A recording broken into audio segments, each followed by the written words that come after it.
Baruch Rabotai, Besorot Tovot, très bonne journée. Nous sommes aujourd'hui le 2 Av. C'est vrai, on n'arrête pas de parler, chacun de vous le sait, que si Dieu veut, Av, c'est le Père en hébreu. On a vu hier un peu tous les initiales du Père, le lion, la valeur numérique de 216 de lion, c'est des heures un peu compliquées. Mais comme la Haftara qu'on va lire cette semaine, ces journées-là, ils vont devenir des journées de Yom Tov. Alors ces 216 heures, 9 jours de Yom Tov d'affilée, ça va être le mois où il va avoir la plus longue fête.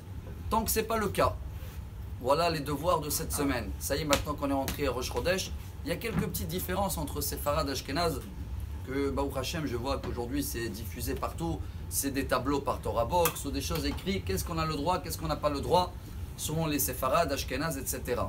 Mais il ne faut surtout pas oublier le but, ce qui se cache derrière. C'est vrai que les Ashkenaz, ils ne vont même pas prendre la douche. Et encore, Rav Ovadia Yosef, il dit, et bien sûr qu'il y a beaucoup des rabbins Ashkenaz, l'origine, c'est le Shulchan Aruch Siman Taf Kuf Nun Aleph 551, que là-bas le rabbin, Rabbi Moshe Isserlich, a rajouté que dans les pays froids, j'appelle ça comme ça, c'était pas comme ceux-là qui viennent de l'Afrique, Tunis, Maroc, Emet, Algériens, Marocains, Tunisiens, il faisait tellement chaud que tu es obligé de prendre la douche. Que là-bas, tu étais obligé même de se couper les cheveux. Tu ne pouvais pas rester 3 semaines comme ils font les Ashkénazes sans se couper les cheveux. Et même changer les vêtements, mettre en ce moment des vêtements qui sont pas mechoubas, on dit en hébreu. Ça veut dire qu'on les a déjà utilisés, pas qui viennent de sortir de la machine. Tout ça, nous les séfarades, on a toujours le droit de le faire pendant cette semaine. Pourquoi? Rappelez-vous, il faisait très chaud et c'est kvod abriot, le respect de l'entourage. Si quelqu'un ne sent pas bon et il n'est pas propre, ça ne se fait pas.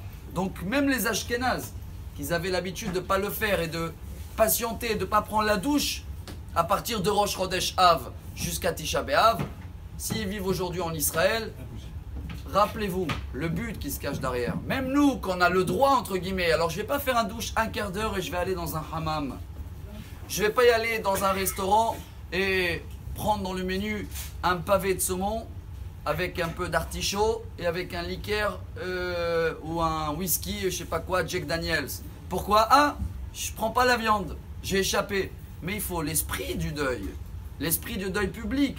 Alors que chacun de nous comprend, chaque fois qu'il met un vêtement, chaque fois qu'il mange, chaque fois qu'il prend la douche, c'est des moments à se rappeler qu'il faut diminuer de toute l'habitude de l'année.